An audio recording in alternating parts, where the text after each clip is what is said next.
श्री शिवाय नमस्तुभ्यम। कैसे हैं आप सभी। वीडियो में जानेंगे 2024 भादो महीने में पड़ने वाले प्रदोष व्रत के बारे में। वीडियो में उपाय जानेंगे जो कि आपके हर एक समस्या के निदान के लिए सहायक होंगे और साथ ही प्रदोष काल का समय, व्रत आपको कब धारण करना है, इस वीडियो में संपूर्ण जानकारी है, ध्यान से सुनिएगा। जैसा कि आप जानते होंगे जो यह प्रदोष का व्रत होता है यह मेरे महादेव को, भोले बाबा को समर्पित है। इस दिन महादेव अपने भक्तों का कष्ट हरने के लिए प्रदोष काल में अर्थात शाम के समय धरती पर विचरण करते हैं, ऐसा शास्त्रों में कहा गया है। इस दिन किया गया कोई भी कार्य, व्रत, उपवास उत्तम संतान प्राप्ति करवाता है, बल बुद्धि विद्या देता है, रोग कर्ज संकट पीड़ा का नाश करता है। 2024 में उदय तिथि के अनुसार शनिवार 31 अगस्त के दिन प्रदोष का व्रत धारण किया जाएगा। आप सभी भी उदय तिथि और प्रदोष व्रत करने के जो नियम कहे गए हैं ना, जिनमें नियम यह है कि प्रदोष काल में त्रयोदशी तिथि व्याप्त होनी चाहिए, उसके आधार पर 31 तारीख को ही यह प्राप्त हो रही है, तो 31 तारीख को प्रदोष का व्रत करें। और इस दिन जो है पूजा का जो समय होगा वह शाम को संध्या काल में 6:43 से 8:50 के आसपास हो रहा है। तो करीब करीब इस समय को आप श्रेष्ठ माने और इस समय में अपनी पूजा आरंभ कर लीजिए और करने का प्रयत्न करें। इस समय किया गया दीपदान, अन्नदान, जलदान, महादेव का संपूर्ण अभिषेक पूजन बहुत सुख प्रदान करने वाला होता है। सरल सरल से उपाय हैं जो आपके लिए बहुत लाभकारी होंगे, ध्यान से सुनिएगा कब कैसे करना है। सबसे पहले इस दिन शनिवार होने के कारण आप सभी सर्वश्रेष्ठ स्वरूप में काले तिल मिश्रित जल से स्नान करें और श्रेष्ठ स्वरूप में पीपल पूजा करें, वहां पर दीप लगा के आए। अब गुरुजी का जो उपाय है वह बताने जा रही हूँ, सुनिएगा। गुरुजी कहते हैं, शिव महापुराण में लिखित है, वर्णित है, आप एक जल का लोटा ले लीजिए इस उपाय को करने के लिए ताकि पितरों की कृपा हो। यह उपाय घर का एक सदस्य भी कर लेगा और सभी कार्य की सिद्धि के लिए। ऐसा ना सोचे कि सिर्फ एक ही कार्य की सिद्धि के लिए है, नहीं, यह सभी कार्यों की सिद्धि के लिए है। इस उपाय को करने के लिए आपको एक कनेर के फूल और एक शमी के पत्ते की और एक बेलपत्र की आवश्यकता होगी। किसी कारण से आपको शमी का पत्ता नहीं मिल पाता तो बेलपत्र भी आप ले सकते हैं, अर्थात चावल का दाना भी ले सकते हैं।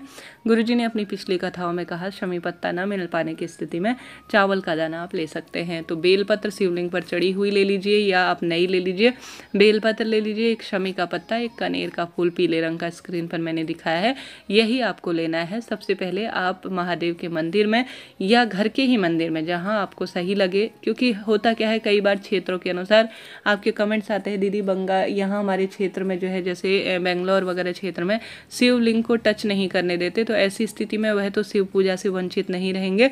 अपने घर पर जो विराजमान शिवलिंग है उस पर भी सेवा चाकरी आप कर सकते हैं, उन पर भी इन कार्यों को किया जा सकता है। महादेव द्वारा प्रदत्त वस्तु है, उन्हें ही हम विशेष सेवा के तहत समर्पित करते हैं। तो सबसे पहले आपको जल शिवलिंग पर चढ़ाना है, गोल बत्ती का घी का दीपक लगाना है, तत्पश्चात आसन का चुनाव कर उसमें आपको बैठना है। कभी भी जमीन पर सीधे ना बैठे। सबसे पहले जल चढ़ा लीजिए, प्रदोष काल में करें या सुबह करें या दिन भर में कभी भी करें, कोई दिक्कत नहीं है। 31 तारीख को जल चढ़ाने के बाद, दीप लगाने के बाद जो आपने कनेर का फूल पीले रंग का और शमी का पत्ता और एक बेलपत्र लिया है अपने हाथ की हथेली में ले। अब पंचाक्षर मंत्र या षडाक्षर मंत्र या महामृत्युंजय मंत्र, कोई से भी मंत्र का जाप करने का प्रयत्न करें। आपकी इच्छा शक्ति सामर्थ्य है, आप कितने मंत्रों का जाप कर सकते हैं। अपना नाम गोत्र बोलें, अपनी मनोकामना बोलने के बाद यह मात्र 3 चीजें आप स्वयंभू को प्रदोष व्रत के दिन समर्पित कर देते हैं। तो गुरुजी कहते हैं मात्र 3 प्रदोष आते आते आप 3 प्रदोष लगातार इन उपायों को करेंगे। इस बात का ध्यान रखें, बीच में उपाय छूटने ना पाए, नियम से कीजिएगा।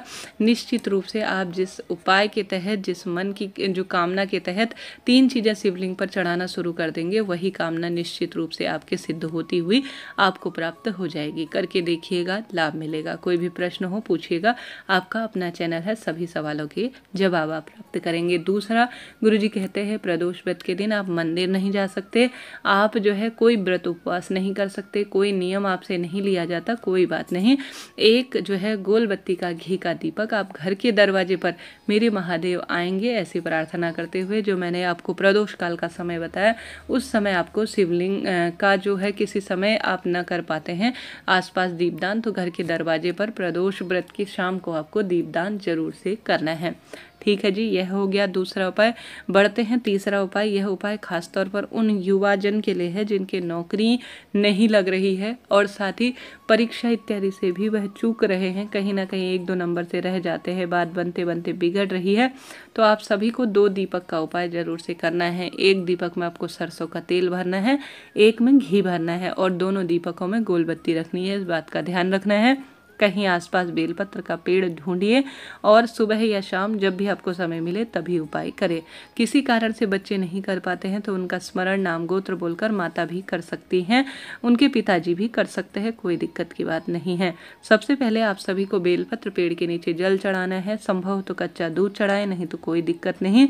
अब गुरुजी कहते हैं जिस भी इंटरव्यू होने वाला है, जो परीक्षा होने वाली है, सबसे पहले जो सरसों का तेल है गोल बत्ती का, उसे अपने हाथ के बाईं तरफ आपको बेलपत्र पेड़ के नीचे प्रज्वलित करना है। दाहिनी तरफ आपको घी का दीपक प्रज्वलित करना है। फिर निकल जाना है आपको इंटरव्यू देने के लिए। लगातार इस उपाय को भी 2-3 प्रदोष कर देखिएगा। निश्चित रूप से जिस कामना के तहत आप इस उपाय को करेंगे उसमें सफलता आपको मिलेगी। तो बेलपत्र पेड़ के नीचे आप कच्चा दूध, अगर घर पर बेलपत्र है तो वहाँ पर चढ़ाएं, वहाँ पर उपाय करें। आसपास मंदिर प्रांगण में लगा है तो यह तेल का दीपक और घी का दीपक वाला उपाय एक बार प्रैक्टिकल करके तो देखिए। कोई पैसा समय तो लगना है नहीं, बहुत अधिक परेशान भटकने से अच्छा है कोई ना कोई श्रेष्ठ उपाय कार्य कर लिया जाए, लाभ इसका किसी न किसी स्वरूप में मिलता ही है। तो यह भी हो गया तीसरा उपाय। बढ़ते हैं चौथे उपाय की तरफ। जैसा कि गुरुजी ने कह रखा है, हार रहे हैं, जीवन में दुख पा रहे हैं, कष्ट संकट पीड़ा से जूझ रहे हैं, हर स्वरूप में लगता है कि अब कहाँ जाऊँ, कैसे अपने लिए राह निकालूं, तो आप सभी क्या करें कि प्रदोष व्रत के दिन सुबह या शाम जब भी समय मिले पार्थिव शिव पूजा जरूर से कीजिएगा। मिट्टी के शिवलिंग बनाकर भले ही संक्षिप्त स्वरूप में करें, बड़े स्वरूप में नहीं कर पाते हैं कोई दिक्कत नहीं, छोटे स्वरूप में करें, परंतु बेलपत्र पेड़ की पूजा आप सभी करने का प्रयत्न करें। साथ ही पार्थिव पूजा का, जैसा मैंने बताया, बहुत अधिक इस दिन विधान है, कोशिश करें आप कर सकें। साथ के साथ शनिवार की तिथि होने के कारण शिवलिंग पर नीला फूल, काले तिल चढ़ाना, जौ चढ़ाना बहुत फायदेमंद माना जाता है।